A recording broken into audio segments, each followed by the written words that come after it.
al Señor. Que el Señor les bendiga, queridos hermanos. ¿Cuántos están alegres de estar aquí en la casa del Señor? Amén. Nos es un grato placer estar aquí adorando al Señor. Amén. Este es un día que se debería de esperar con ansias para todos nosotros los cristianos. El viernes el Señor dice que es una gran bendición porque ahí envía Él bendición y vida eterna. Amén. ¿Habrá alguien que nos esté visitando por primera vez en este día, en esta tarde? Alguien que ahí esté en medio nuestro. Allá están unas manos levantadas. Dios le bendiga. Allá están otras manos levantadas. Aquí también. ¡Wow! ¡Qué bendición! ¿Cómo le dice la iglesia? Bienvenido a la iglesia que le ama en Cristo Jesús. Amén. Somos del mismo pueblo, lavado con la sangre del Cordero. Amén. Así es que esa es una gran bendición. Esperamos que después de este culto usted se vaya más enamorado del Señor. Amén. Y que pueda pues así continuar visitándonos. Si tiene la oportunidad, seguro que nos alegraremos siempre que esté en medio nuestro. Y si no tiene una iglesia donde congregarse, pues puede hacer de esta iglesia su congregación. Amén. Así es que, bien, queridos hermanos, vamos a ir a la palabra del Señor en esta hora, pero antes le voy a pedir que se ponga de pie y oremos a nuestro Dios en esta hermosa y maravillosa hora para que sea Dios ayudándonos en esta maravillosa noche. Amén. Así es que oramos al Señor en esta hora. Le pido que ahí usted me ayude también a orar y así poder pedirle al Señor. Padre que estás en los cielos, te damos muchas gracias por esta maravillosa oportunidad que nos brinda, Señor, de estar aquí reunidos, Padre bueno, como un solo cuerpo, Señor, para honrarte, para glorificarte, para darte a ti la gloria, la honra y la alabanza, Señor, en el nombre poderoso de Jesús de Nazaret. Oh Dios mío, reconocemos, Padre, que tú estás en medio nuestro, porque tu palabra dice, Señor, que donde dos o tres están congregados en tu nombre, ahí tú estás, Señor. Y en esta hora, Padre, te pedimos que nos ayude, Señor, a aprender de tu palabra, Señor. En el nombre poderoso de Jesús de Nazaret, enséñanos, Señor amado, que instrúyenos, Padre, pues tu palabra es útil para corregir, para instruir, Señor, en justicia y preparar a todos tus hijos, Señor, para toda la buena obra, Señor. En el nombre poderoso de Jesús de Nazaret, me humillo, Señor, y reconozco que no soy nada ni nadie, Señor, y que sin tu ayuda no pudiera hacer nada esta tarde, pero confío en ti y en tu palabra, Señor, y en tu Espíritu Santo, que juntos lo haremos. En el nombre de Jesucristo, nuestro Señor y Salvador, por quien te damos muchas gracias. Amén y amén. Gloria a Dios. Bien, hermanos, busquen en su Biblia el capítulo 17 del libro de los Hechos. 17 del libro de los Hechos de los Apóstoles. Capítulo 17, y el versículo que vamos a leer es el versículo 32. Hechos capítulo 17 y el versículo 32. Contestan un amén cuando lo tenga. Amén. Gloria al Señor. Todos lo tenemos, ¿verdad? Amén. 17. Dice así, mire. Dice, pero cuando oyeron lo de la resurrección de los muertos, unos que dice, se burlaban, y otros decían, ya te oiremos acerca de esto otra vez. Y así Pablo salió de en medio de ellos, mas algunos creyeron, juntándose con él, entre los cuales estaba Dionisio el Areopagita, una mujer llamada Damaris, y otros con ellos. Amén. ¿Cuántos dicen amén a la palabra? Amén. Tenga la bondad de sentarse. Y bueno, le voy a pedir su atención, que no vayan a ir al baño, hermanos, porque ya eso cansa de ver a algunos que a medio culto se levantan como 5. Así es que, a menos que no haya ido y tenga emergencia, pues mejor vaya. Pero si está jovencito, mayormente estoy viendo eso, que los jóvenes siempre están. Así es que recuerden que aquí tienen a alguien que siempre se los va a recordar. Amén. Vamos a estar considerando lo que es la resurrección. Amén. Esa es una doctrina, queridos hermanos. Y bueno, antes de seguir, ¿cuántos tienen 30 años hacia abajo? 30 años aquí. Amén. Yo pienso que de 30 hacia abajo, algunos quizás no han oído lo que es acerca de la resurrección, porque resulta ser que hoy en las iglesias, hermano, muchas veces no se predica lo que son temas así. Y déjeme decirle que Pablo dijo en una ocasión a Timoteo que en los últimos días iban a negar muchos la eficacia de la doctrina, de la palabra. Y entonces yo creo que es muy importante como en cierto tiempo considerar o volver a tocar esos temas doctrinales. Amén. Pablo decía, a mí no me es molesto repetirle las mismas cosas. Entonces para nosotros tampoco va a ser molesto hacerlo. Se dice que en los tiempos del apóstol Pablo había un letrero en Atenas que decía lo siguiente: una vez que el hombre muere y la tierra bebe su sangre, no hay resurrección. Ninguna vida vive para siempre, decía. Los muertos nunca se levantan. Aún el más abatido río acaba de alguna manera seguro en el mar. Ese era el letrero que estaba en los días de Pablo, allá en Atenas. Pero Pablo discrepó con eso y a voz en cuello, queridos hermanos, como se dice, a capa y espada, él contrarrestó todo eso. Pues es una vil mentira querer negar lo que es la resurrección. Los muertos un día se tendrán que levantar. Y no hay seguridad en el mar, sino solamente en Cristo Jesús. Solamente en Cristo hay seguridad. La resurrección, queridos hermanos, es nuestra única esperanza de los cristianos. La resurrección. En esta hora, aquí, queridos hermanos, en este estudio, nos vamos a pegar como una mirada respecto a lo que es la doctrina de la resurrección de los muertos. Lo vamos a ver desde un punto generalizado, porque la doctrina de la resurrección tiene 7, o se puede dividir en 7 etapas, para que usted tenga una idea. Pero nosotros vemos, queridos hermanos, que este tema es importante. En el tiempo pasado lo fue importante y es ahora y lo seguirá siendo hasta que Cristo regrese. La resurrección, queridos hermanos, había sido una doctrina discutida principalmente entre los creyentes de Corinto. Había sido muy discutida y habían 2 razones.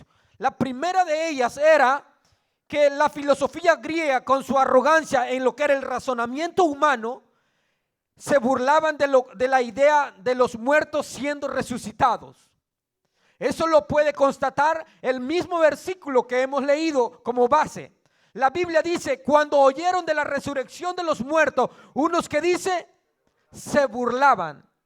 Mire qué tremendo. Yo veo que desde el tiempo, queridos hermanos, antiguo, el diablo siempre ha querido como opacar la verdad del evangelio. Ha querido siempre como minar la mente de la juventud, la mente de los ancianos, la mente del hombre, de la mujer y de cualquier hombre, de cualquier ser humano, para que no crea las verdades establecidas ya por la misma palabra de Dios.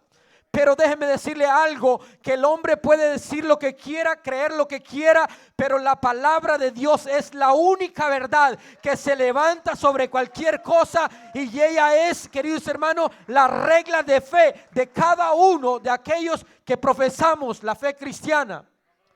Y Cristo dijo en una ocasión que el cielo y la tierra iba a pasar, pero las palabras de Él no pasarían. En otras palabras, no quedarían, queridos hermanos, como al vacío, sino que iba a cumplirse todo. Los griegos se burlaban de la idea de los muertos siendo resucitados. Pablo llega, queridos hermanos, a predicar en esa ocasión. Y para Pablo esto era fundamental, como también lo afirma nuestro Señor Jesucristo. Entonces vemos que al empezar Pablo a hablar de ella, de la resurrección, ellos empezaron a burlarse.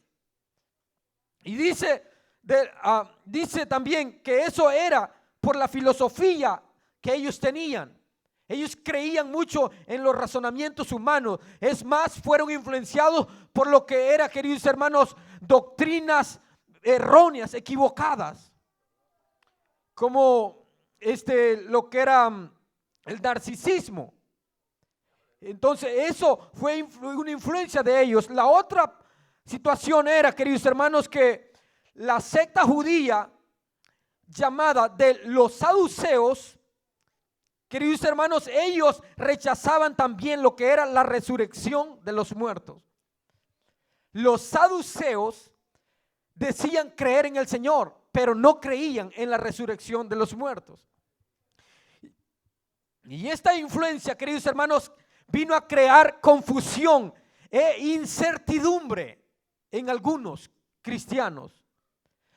Es decir, que algunos al empezar a escuchar eso se sintieron confundidos.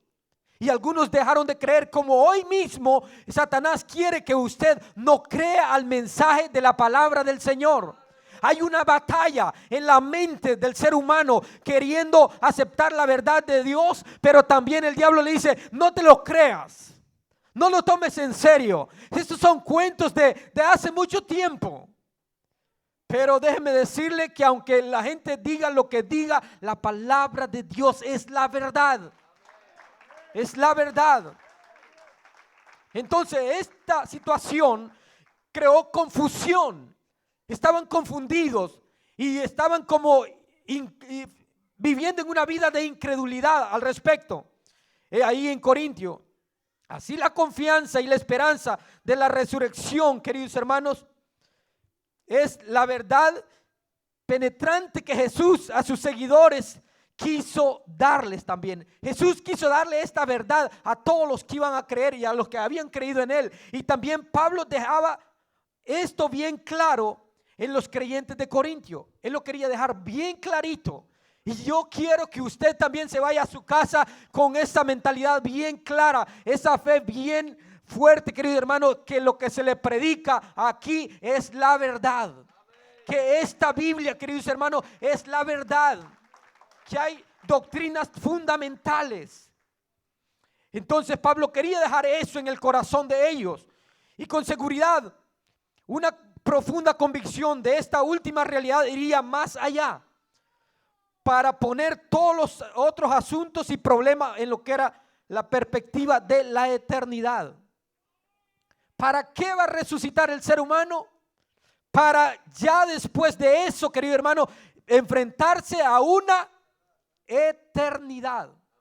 Entonces Pablo decía, voy a predicar de esto, porque después de esto lo que le espera al ser humano solamente es la eternidad. Y usted sabe que la eternidad se va a pasar en cualquiera de los dos lugares donde la Biblia ya lo establece, sea eternamente allá en el castigo eterno que es el infierno, que es el lago de fuego, o será allá en la gloria, en la patria celestial, disfrutando con nuestro amado Salvador Jesucristo. Solo hay dos lugares, el lago de fuego o el mismo cielo. Para los incrédulos, queridos hermanos, que eso lo tocaremos en otra ocasión, hay un lugar, y para los hijos de Dios también hay otro lugar. Entonces aquí nosotros vemos, o vamos a ir viendo por lo menos algunos pasajes. Le voy a pedir que a mi hermana ahí, que si nos puede ayudar por favor a buscar Mateo 22. Mateo 22. ¿Cuántos? Yo no sé si aquí, hermanos, algunos de ustedes les gusta anotar. ¿O cuántos traen algún su librito ahí, algún cuadernito para anotar? No, hermano, así. ¿Y si le hicieran un examen después del culto? ¿Después de la prédica? Es una buena costumbre que deberíamos de tener, hermano, de andar ahí algo en la Biblia, un papelito y un lapicero, y algo que Dios nos esté hablando, anotarlo. O algo que nos sirve para de alguna forma, alguna predicación que Dios le está dando a usted. Ahí también anotar. Dice Mateo 22, iniciando desde el versículo 23. ¿Lo tenemos? Dice, mire, aquel día vinieron a él los saduceos, que dice que ¿qué? Que dicen que no hay resurrección. Ok, los saduceos decían, no hay resurrección, punto. Ellos no creían. ¿Hacia quién llegaron ellos? Aquel día vinieron a él. ¿A quién? A Jesús mismo. Imagínense, hermano, ¿hasta a quién querían poner contra la espada y la pared?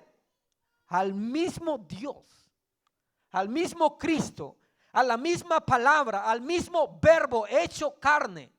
Y vienen y le dicen, mire, le dicen los saduceos, si lo pudiera bajar, gracias. ¿Qué dicen los saduceos que dicen que no hay resurrección? Y le preguntaron, diciendo, maestro, Moisés dijo que si alguno muriere sin hijos y su hermano alguno muriere sin hijos, su hermano se casará con su mujer y levantará descendencia a su hermano. Y dice el 25, hubo pues entre nosotros 7 hermanos, el primero se casó y murió, y no teniendo descendencia dejó su mujer a su hermano. De la misma manera, también el segundo, y luego el tercero hasta llegar al séptimo. Yo no sé por qué se le morían a esa señora. Pero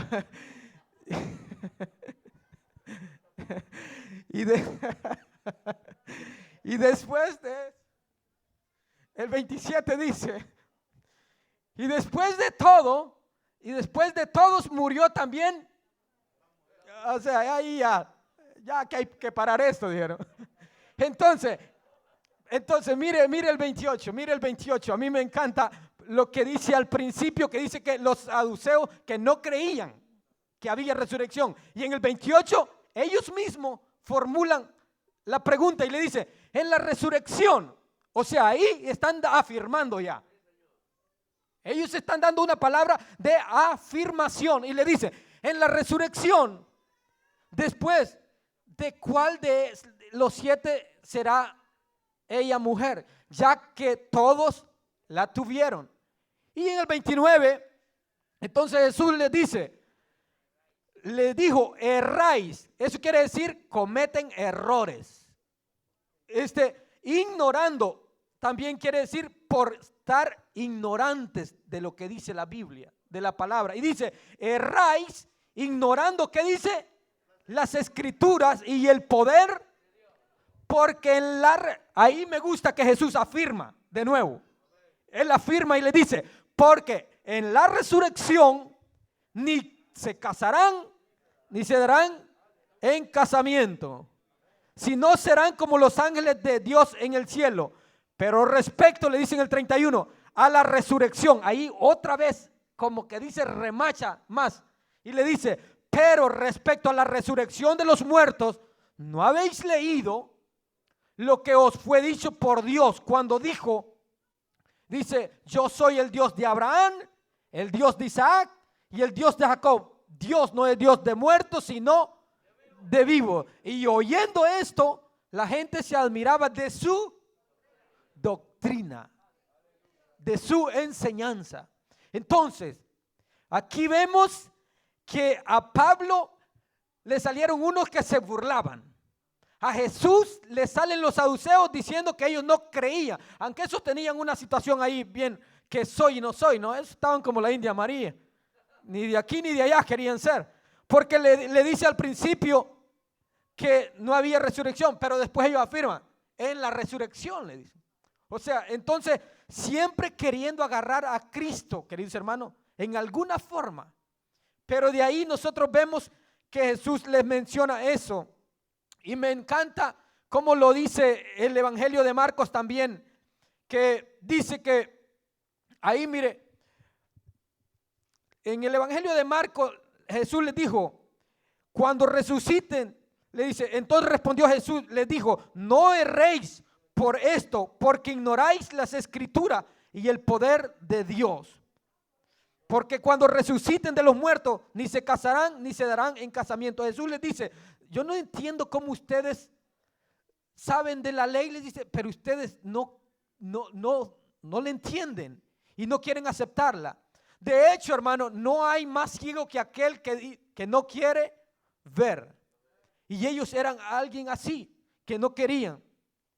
Pero Jesús les dice, no habéis leído, el libro de Marcos lo dice de la siguiente manera, no habéis leído en el libro de Moisés cómo le habló Dios en la zarza, diciendo, yo soy el Dios de Abraham.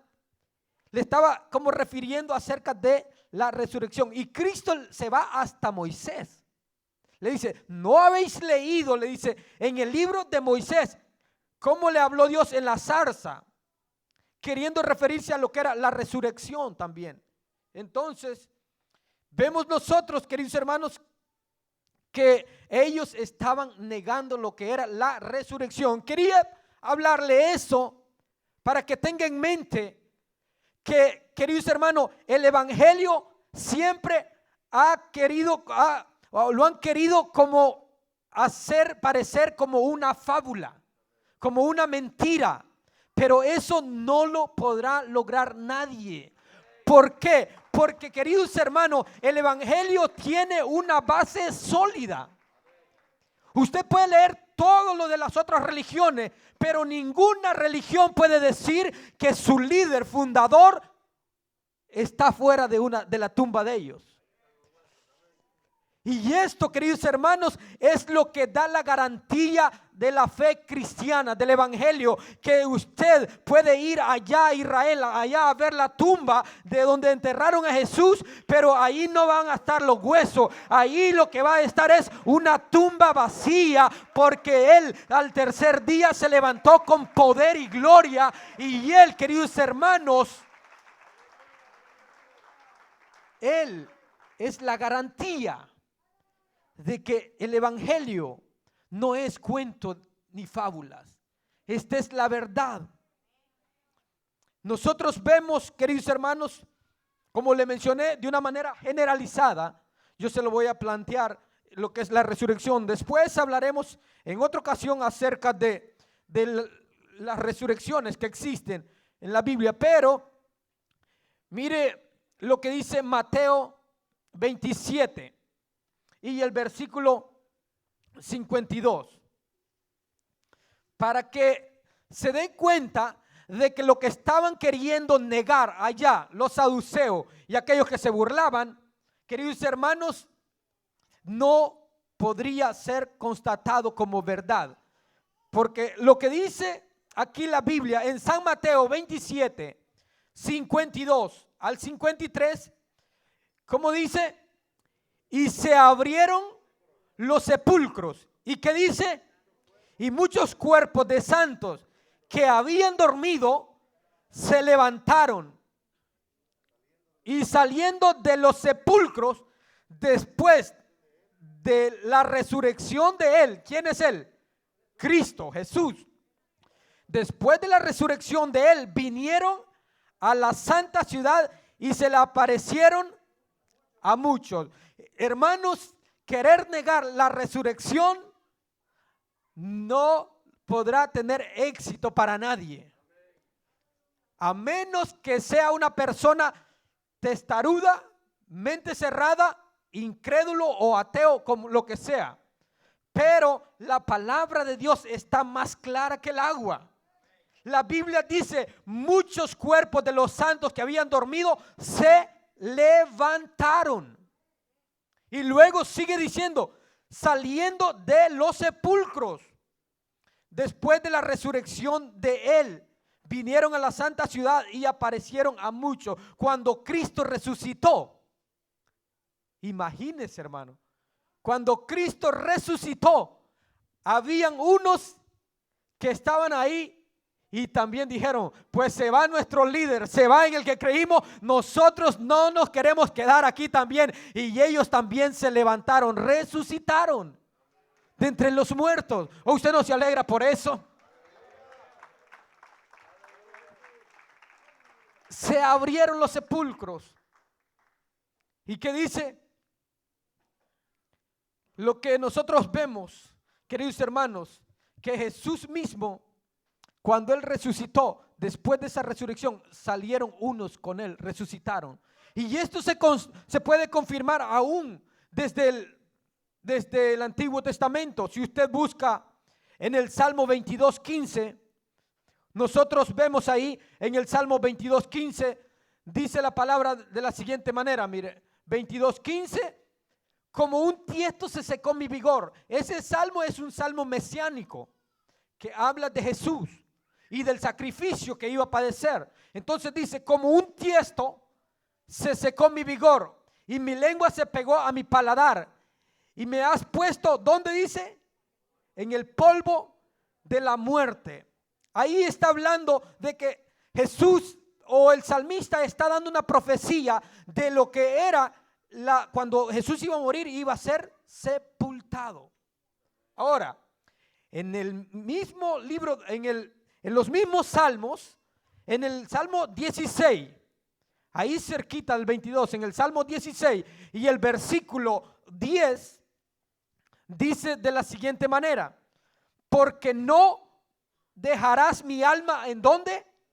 En el Seol. Ese otro es uno de los salmos mesiánicos y proféticos acerca de la resurrección de Cristo. Y dice, porque no dejarás mi alma en el Seol, ni permitirás que, ¿qué dice?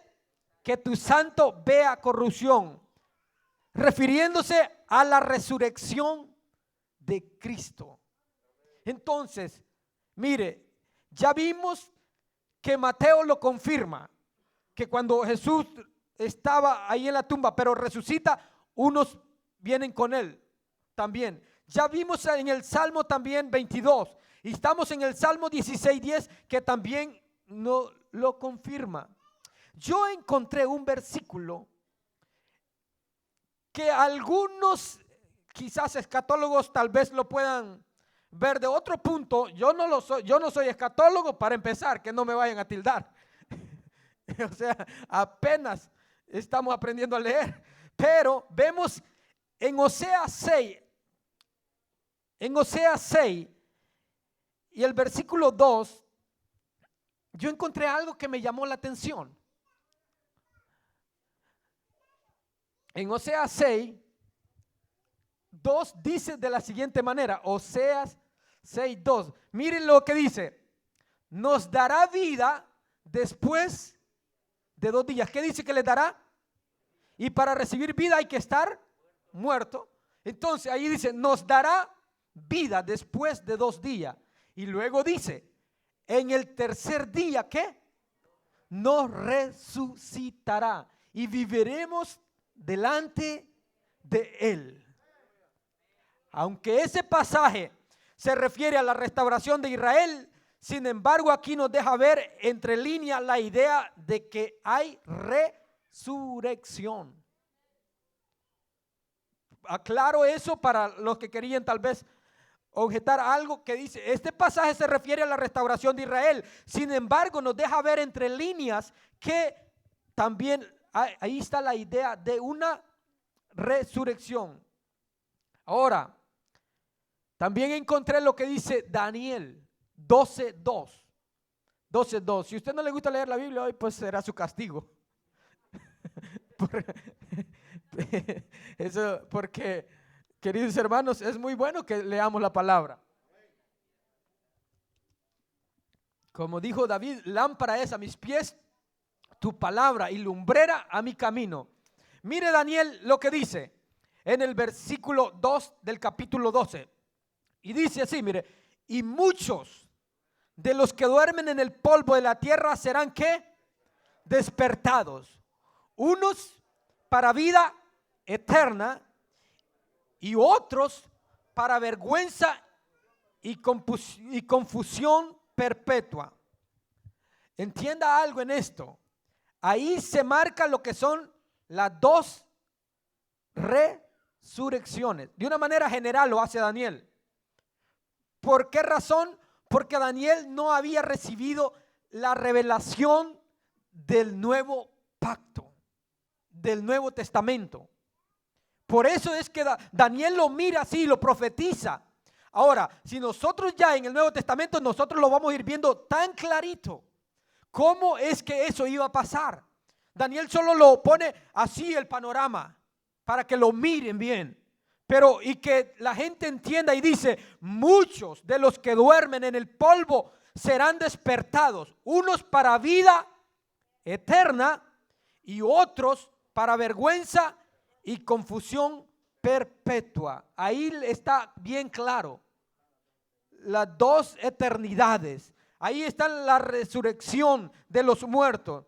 Ahora, el Nuevo Testamento, como le dije, resalta más lo que es la resurrección del cuerpo y sigue haciendo lo que es, queridos hermanos, muy importante. Usted sabe que la Biblia dice, queridos hermanos, que la muerte es nuestro enemigo. Yo sé que de alguna forma nosotros queremos como, o deberíamos de verlo así, de alguna forma, que la muerte a nosotros nos hace un bien, pero es enemiga para aquel que no tiene a Cristo y una enemiga que lo va a terminar. En Corintios, en 1 Corintios 15:26 nos dice aquí algo. 1 Corintios 15:26 nos enseña algo acerca de lo que le acabo de mencionar. 15:26, ¿qué dice? Y el postrer enemigo que será, ¿qué dice? Destruido. ¿Es quién? La muerte. O sea, la muerte es un enemigo que va a ser destruido. Entonces, nosotros vemos que la Biblia nos dice que es un enemigo, pero ya no hay necesidad de temerle a aquellos que son cristianos, aquellos que somos hijos de Dios, que hemos nacido de nuevo, que el Señor nos ha implantado la vida de Dios en nosotros. Nosotros no tenemos que temerle, queridos hermanos, porque ahí mismo en ese capítulo 15 y en el versículo 55, de ese mismo capítulo, miren lo que dice ahí en el 55. Dice así, en el 55, ¿dónde dice? Está, oh muerte, tu aguijón. ¿Dónde, oh sepulcro, tu victoria? Y el 56 dice, ya que el aguijón de la muerte es el pecado y el poder del pecado la ley. Pero luego dice, mas gracias sean dadas ¿a quién? A Dios, que nos da el ¿qué? La victoria. Aleluya. Mas gracias sean dadas a Dios, que nos da la victoria por medio de nuestro Señor Jesucristo. Así que, hermanos, dice, estad firmes y constantes, porque la muerte, que es el enemigo último que va a ser destruido, para nosotros, queridos hermanos, ya no tiene efecto. ¿Por qué? Porque ahora nosotros sabemos que tenemos la eternidad con Cristo nuestro Señor. Y por eso Pablo dice, ¿dónde está, oh muerte, tu aguijón? ¿Dónde está, oh sepulcro, tu victoria? Sorbida es la muerte en victoria. Entonces, no hay que temerle a la muerte. Yo sé que ninguno de ustedes se quiere morir ahorita, ni yo tampoco. Pero yo no sé, yo he venido trabajando un poco en esta situación de querer como concientizarme, conciliar esto en mi mente, basado en lo que dice San Juan 14:1. En la casa de mi Padre muchas moradas hay. Si así no fuera, yo os lo hubiera dicho antes. Voy pues a preparar lugar para que, ¿qué dice? Para vosotros. No se turbe, dice. Creed en mí, creed también en Dios. En la casa de mi Padre muchas moradas. Si así no fuera, yo os hubiera dicho. Voy pues a preparar lugar para vosotros. ¿Y qué dice? Para que donde yo esté, vosotros también estéis. O sea, eso es para nosotros los cristianos. Entonces yo trato de venderle esa idea a mi corazón, a mi mente. Lo trato de llevar ahí. Y digo yo no quiero tenerle miedo a la muerte. Y yo sé que usted debería de hacer eso también. De decir, ¿sabes qué, muerte? Estoy listo si vienes por mí. No me he casado, hermano, todavía, va a decir alguno. Pero,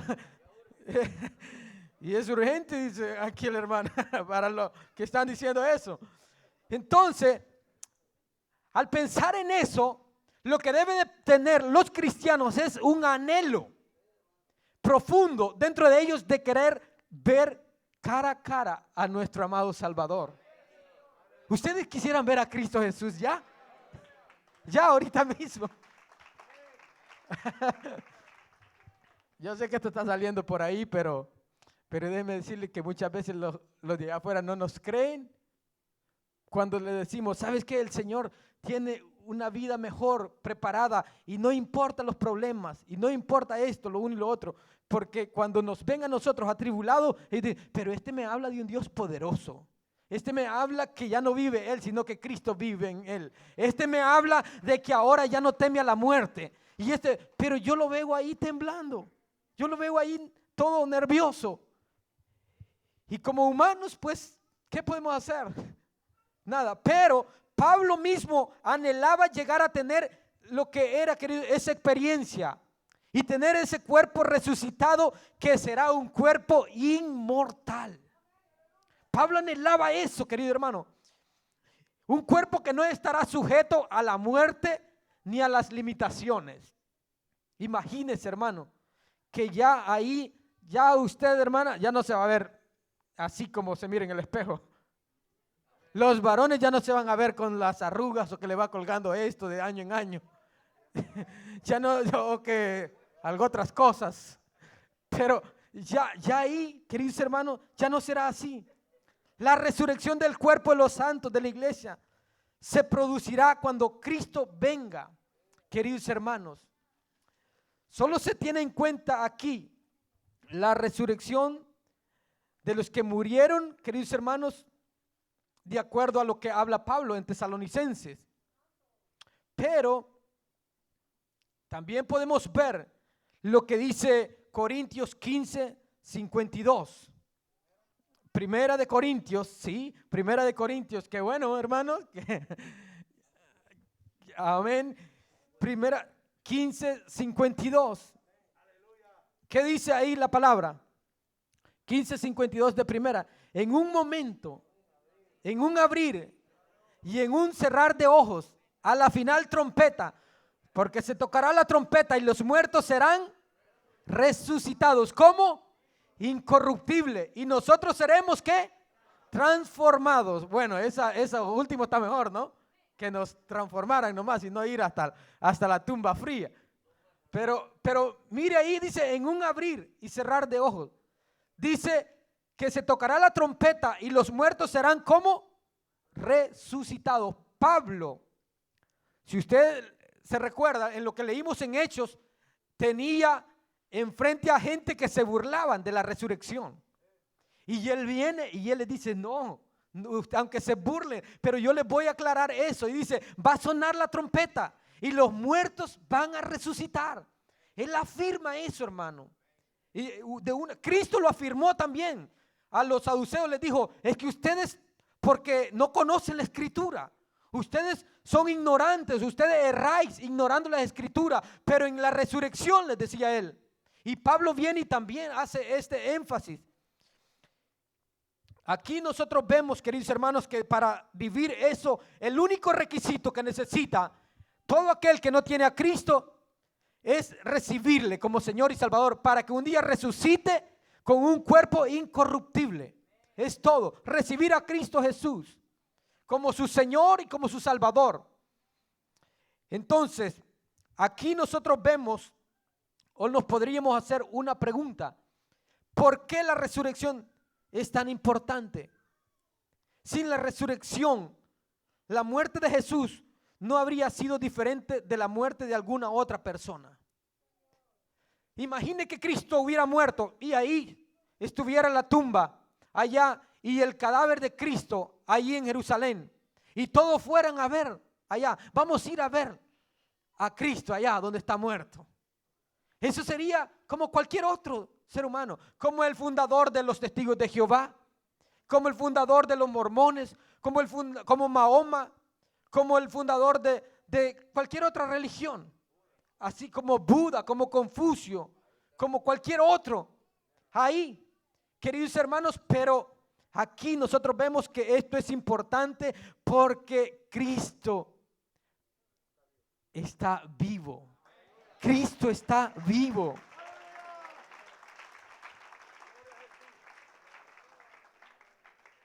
No habría sido diferente de la muerte de alguna otra persona que afirmara ser un mensajero de Dios. O podría haber sido como el sacrificio allá en el Antiguo Testamento que tenía que ser repetido cada ¿cuánto? Una vez cada año tenía que venir y tenía que seguirse cada año y cada año. Pero con la muerte de Cristo no se tiene que ser así, querido hermano, porque Él hizo una sola ofrenda, dice la Biblia, de una vez por todas. Suficiente para darnos la garantía. Ahora, nosotros vemos que por eso nosotros vivimos una vida nueva. Romanos 6, 4 lo dice de la siguiente manera. Romanos 6, 4 dice de la siguiente manera, mire. Porque somos sepultados juntamente con Él para muerte por el bautismo, a fin de que como Cristo, ¿qué? Resucitó de los muertos por la gloria del Padre, así también nosotros andemos en, ¿qué dice? En vida nueva, como hablaba el pastor. Vida nueva y ropa nueva, amén. Así como dice Pablo aquí. Entonces nosotros hemos recibido la bendición de una vida nueva. Aquí el milagro eterno y físico, queridos hermanos, o el gran milagro en el cual se funda el cristianismo es la resurrección. Es todo. No hay otra base. En donde se funda la fe suya y la mía es en la resurrección. Aquí no estamos, queridos hermanos, por cualquier otra cosa o que nos han vendido algún otro mensaje. No, aquí estamos porque sabemos que hemos creído en aquel que se burló de la muerte, en el que se burló del sepulcro, en el que fue y le quitó las llaves al mismo diablo, queridos hermanos. Bendito Dios que se levantó. Imagínese, hermano, que fuera de usted y de mí si eso no hubiera pasado. Toda la fe cristiana se sostiene en ese milagro de la resurrección de Cristo. La vida terrenal de Cristo terminó, pero no con signos de interrogación como ¿y ahora qué? Algunos dijeron esta frase en 24 de Lucas, dice que iban caminando unos y ahí diciendo ¿y ahora qué vamos a hacer? De repente alguien se acerca a ellos y empieza a escucharle y les dice, pero ¿qué pláticas son estas entre vosotros? Y se quedan sorprendidos y le dice, ¿acaso no eres tú el único que no se ha dado cuenta qué pasó con Jesús? ¿Qué es lo que hicieron? Que lo mataron, que lo hicieron, lo bofetearon, le hicieron cuantas cosas y lo enterraron. Y ahora nuestra esperanza, le dice, se ha esfumado, se ha ido. Ya no hay esperanza. Y él les dice, tardos de corazón, ¿no habéis leído acerca de él allá en los profetas? Lo que dijo Moisés, lo que dieron los profetas. Y entonces, ¿no habéis leído? Le dice que él tenía que padecer en manos de pecadores y que tenía que ser entregado, pero que fue sepultado, pero que la muerte no lo pudo retener. Amén, la muerte no lo pudo sostener, porque al tercer día él resucita y él va a caminar con ellos. Y ellos dicen, por eso ardía nuestro corazón. Escuchábamos cómo él hablaba, dice.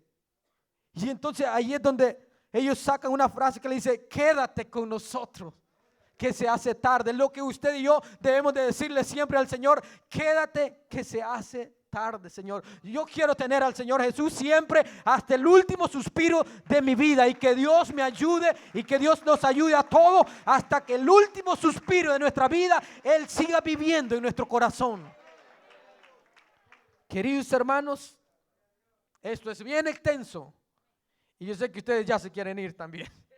Y yo también, no les voy a mentir. Pero vamos a quedarnos ahí. Las evidencias de la resurrección están bien establecidas, son fidedignas.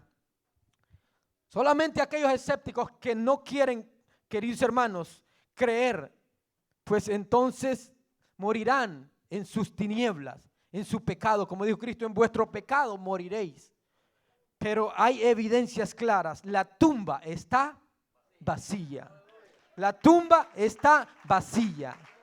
Y por eso vámonos para nuestra casa sabiendo que nuestro Rey, nuestro Salvador, no está ya tirado como un clavo en una tumba. Él está sentado a la diestra de Dios y está intercediendo por cada uno de nosotros y diciéndole a la iglesia que se prepare, porque Él vendrá. Queridos hermanos, un poquito más y Él vendrá, amén, y nos llevará con Él.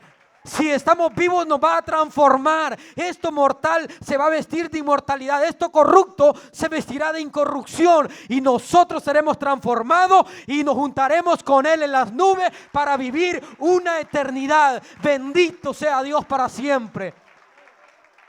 Porque hermanos, qué mejor regalo que podemos tener.